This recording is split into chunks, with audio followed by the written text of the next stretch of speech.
thank you so much for watching the forum. I'm your host, Ashley Tate, here with my co-host, Christy Largent, and we are going into the art world today. And we're here with Scott Seaton.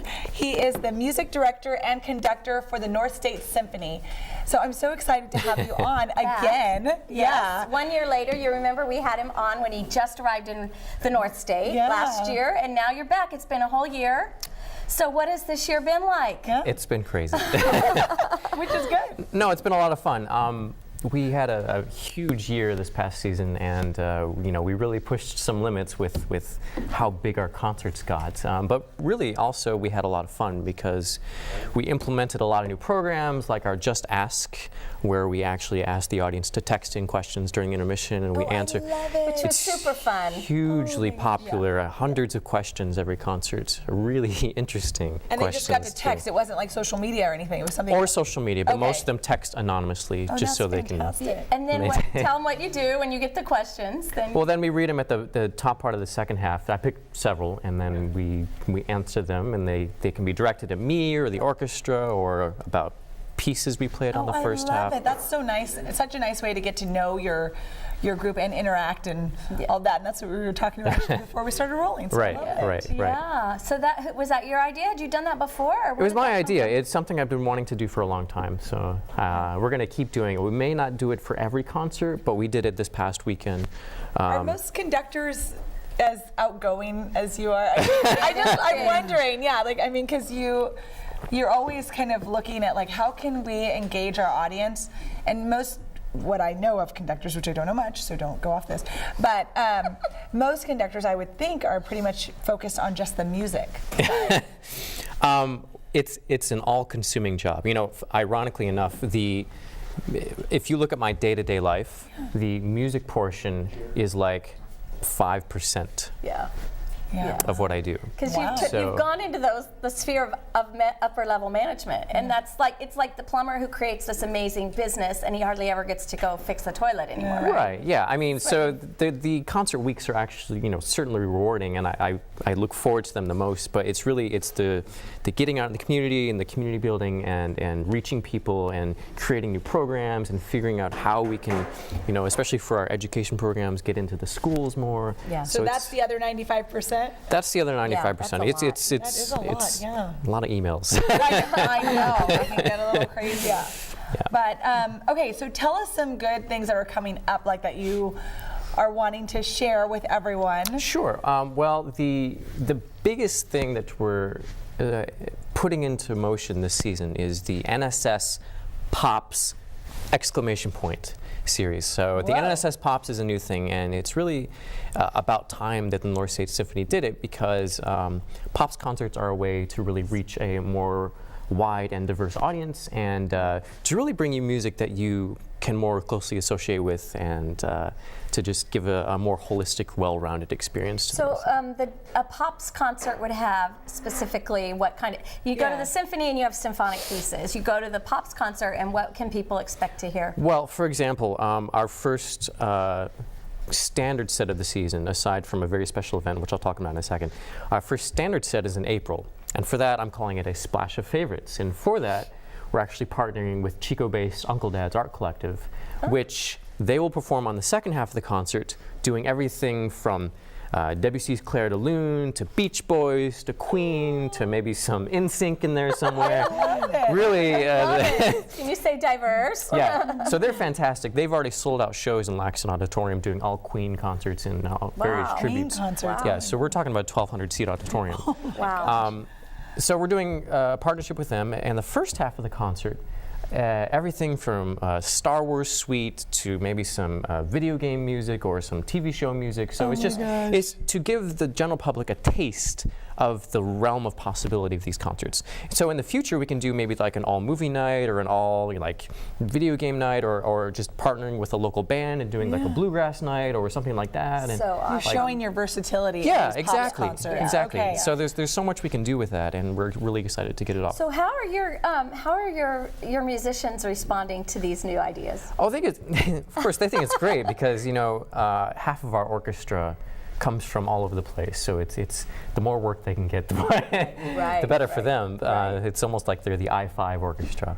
I love it. It's pretty common. It's pretty common for musicians. It's not, it's very that's common. not uncommon. You know, they come as far away as like Bend, Oregon, and the Bay Area, and sometimes LA. And they all just come specifically for these events, these orchestra we events. meet for the first time a week before the concerts. So we have a double rehearsal on the Saturday before, and then they go home.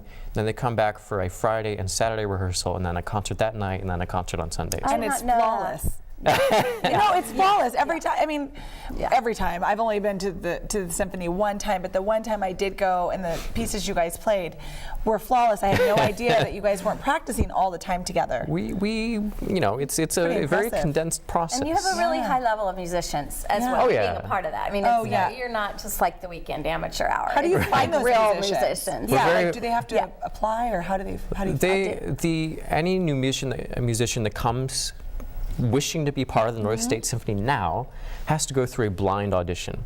So I am behind a screen and they're on the other side, and we have, you know, let's say an opening for principal flute, which we actually just had. Okay. We had, you know, like 20 flutists from all over the state and the region come and play, and I had no idea who they were, so it's based purely on how they play.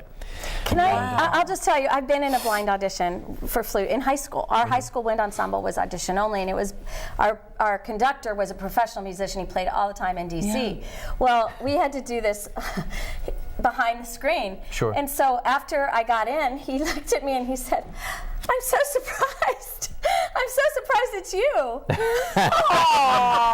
Because he knew my skill level, but I guess I just pulled it off for the audition. And so then I was in. That's pretty cool. So tell us about your new programs coming up. You've got the Pops thing happening. What else is going on? Sure. Well, just to add a little bit on the Pops, you know, the biggest event, which is actually a Reading exclusive event. Ooh, I like that. Is actually our huge New Year's Eve celebration.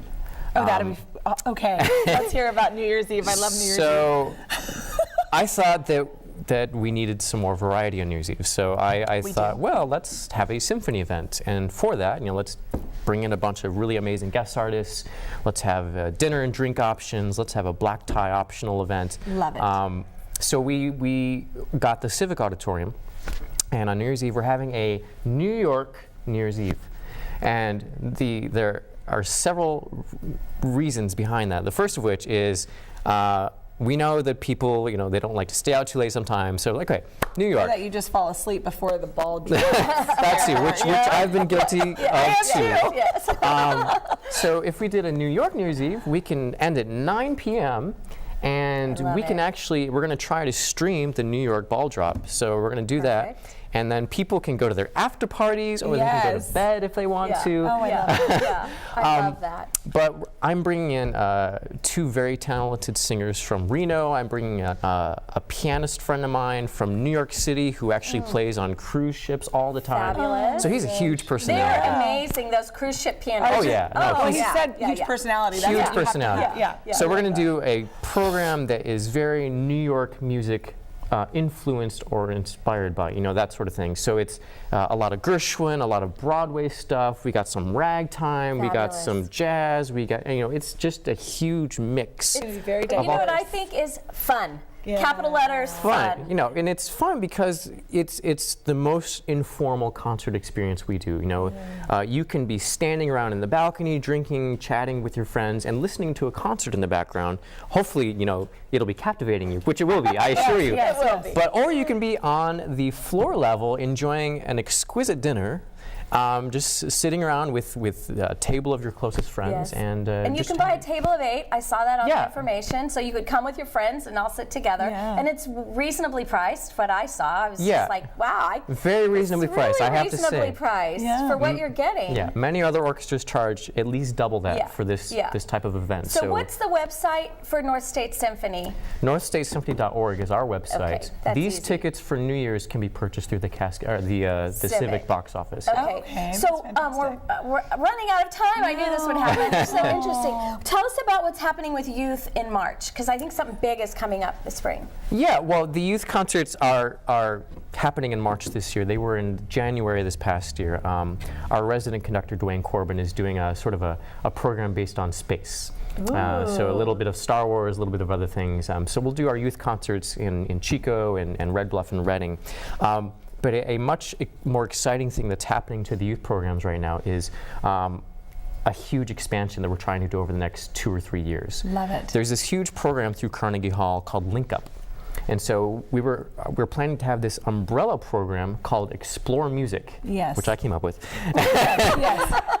Take it. where we keep our regular youth concerts, which we actually bus in the kids to these venues. Yes. But for Link Up, once we get it implemented, we'd like to partner with the schools and actually send our musicians into the schools on a weekly basis, culminating. That is fantastic. I know, it's amazing because we're trying to reach students that just have no music at all? exposure to music. Yeah. And then at the end of this season, these students would actually participate in a concert with the North State Symphony. Oh my gosh. So it's just a Fantastic. huge cumulative experience. And I actually went to one of these concerts in Ashland, Oregon, Yes. with the Rogue Valley Symphony. And the kids, we talked to some of the kids afterwards, and they were just ecstatic about playing recorders or singing along with the orchestra on stage. And What an experience, what vision casting that is for those kids. Right. Of what's possible with music. Yeah. Right, so it's participation, it's exposure, it's just getting them. It's bringing the arts back into school in the way that you can. And this is funded through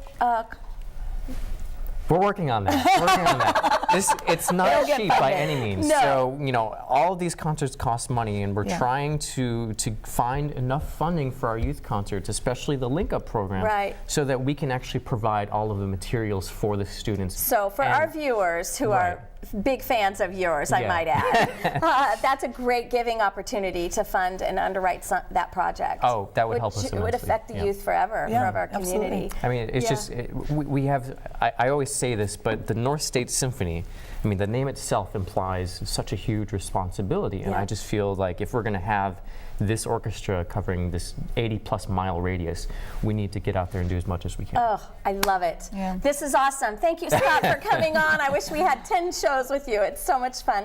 We're going to have to take a quick break, and then we'll be back for the second half of our show.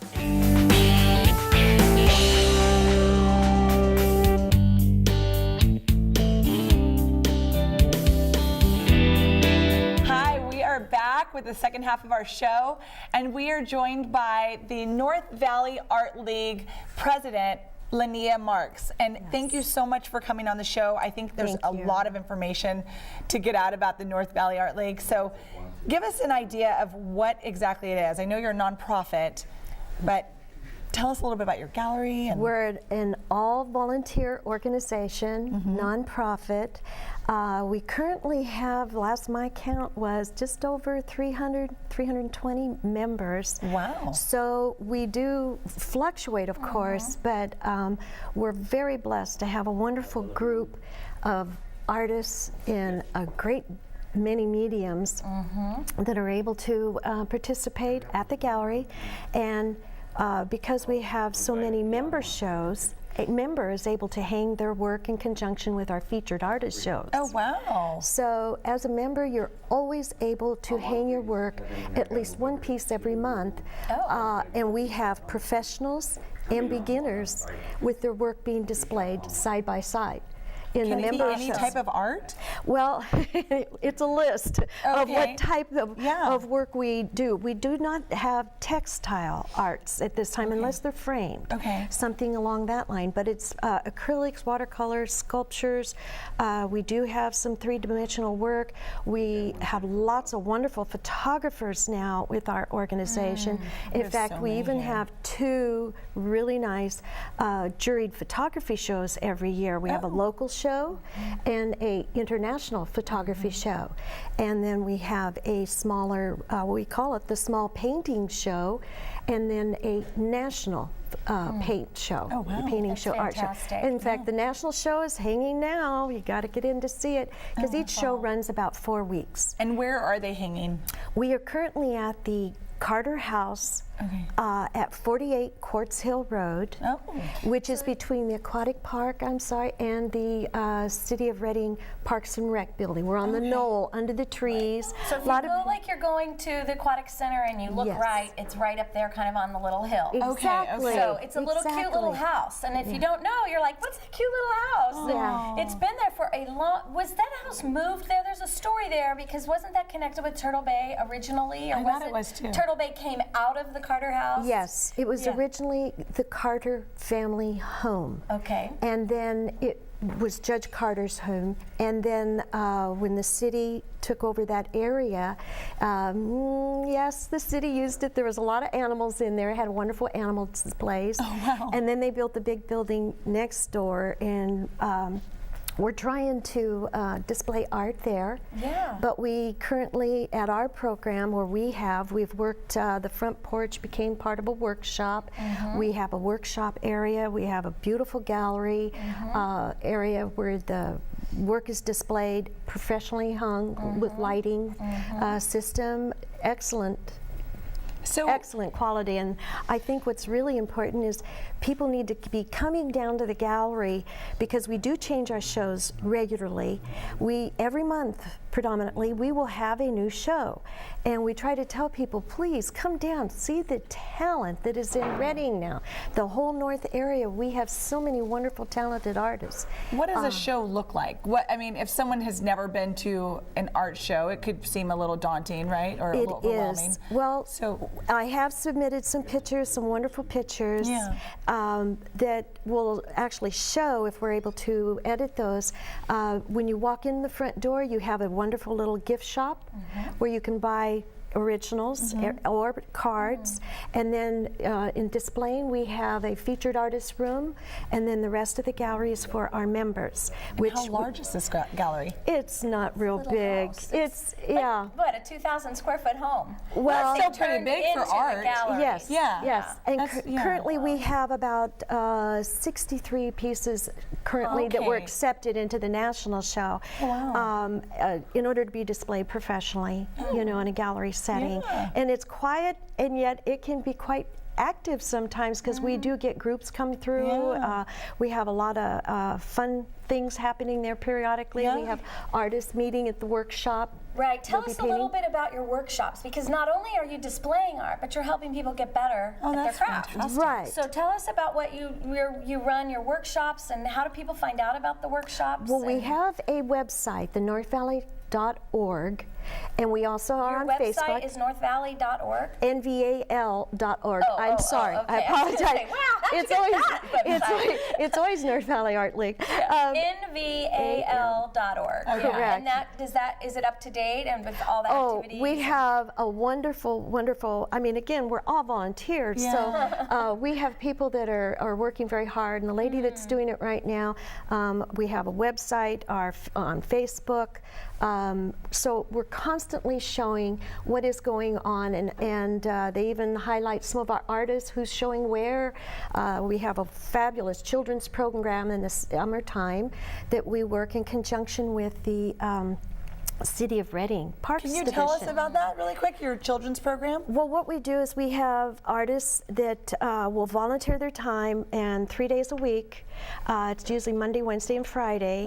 They'll have children from the Parks Division come over to the gallery, and we found that they were the ones that were getting rewards this year. If they were the well-behaved, and they came over, and we have, within our little workshop area, we have the table set up, and we provide the materials. We have an artist that will be teaching them something different, and every artist that volunteers as an instructor, they get to choose what they're going to teach. So they can teach watercolor if they want it, or they can teach collage, or they can teach mosaics, or... One lady, a couple of the ladies were so sweet. They went out and bought a bunch of birdhouses, and they said, it's painting. It's another way to express your creativity.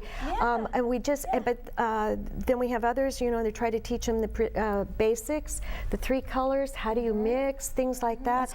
That's good to know, And so we do have a lot of schools that bring the kids through the children through the gallery to see the shows that are currently being displayed, because goal is to continue and perpetuate the creativity within the organization. Right. You know, we also have been sponsoring the working with the at the park with the art in the park down at Caldwell Park with the food vendors and activities.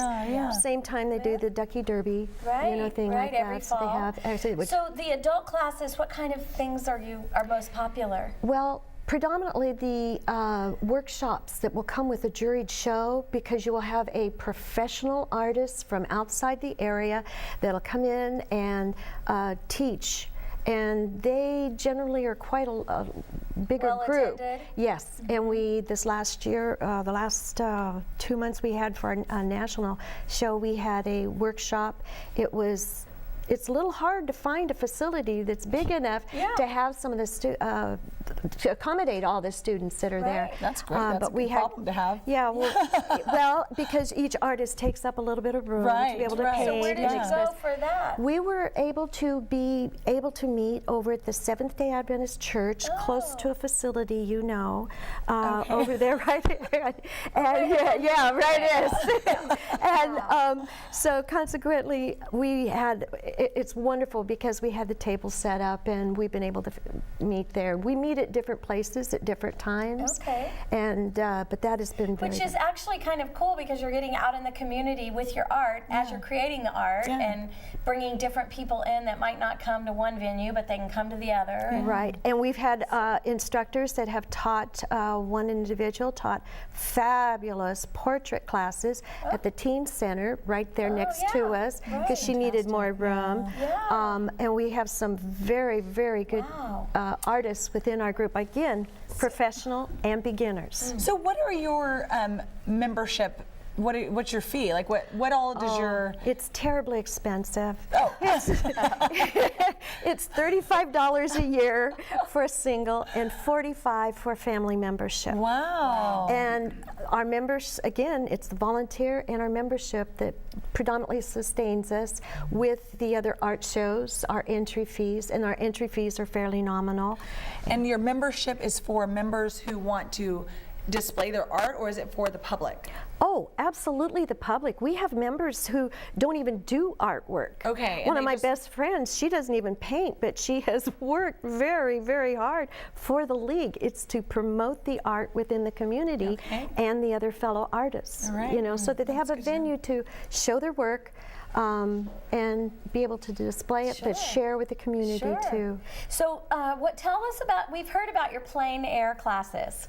Oh, well, yes. Those are usually individual groups that have met together at different times, and that's part of being a member. You start meeting other artists in the same medium, and so they will meet once a week, usually somewhere, and then they'll be on their little email, and they'll say, hey, how about if we go somewhere else? And I started out with the watercolor group, and one of the founding members was, she was always having a wonderful place for us to meet in watercolor. And that was Bobby Miles. She's just wonderful. And we've been we were founded back in 1979. Oh, wow. And someone told me, and I haven't researched it, that we were the longest continuing active art organization in Shasta County. I would believe that. Now, is Jan Grantham still active with you guys?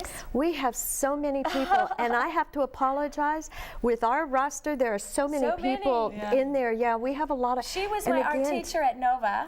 Yes. And when I moved back to Reading in 2000, I came and checked out the North Valley Art League, and I think she might have been president or something at that time because I was so surprised. She's all these years later, she's still doing art and leading the way. And I have to confess, if you had a number, I could remember your number, but I'm really bad with names.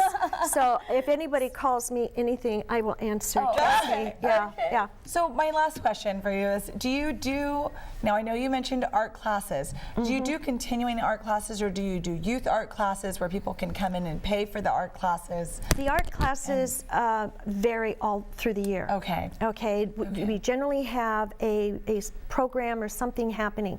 With the national show, you'll have a jury there. We will have different artists within our membership who will come forward and say, I'm going to teach some very small classes, one So day, it's so some easy. days. You just have to check the website. All the time. There's something happening. nval.org. Okay. Correct. Yeah, so that's Thank a best resource.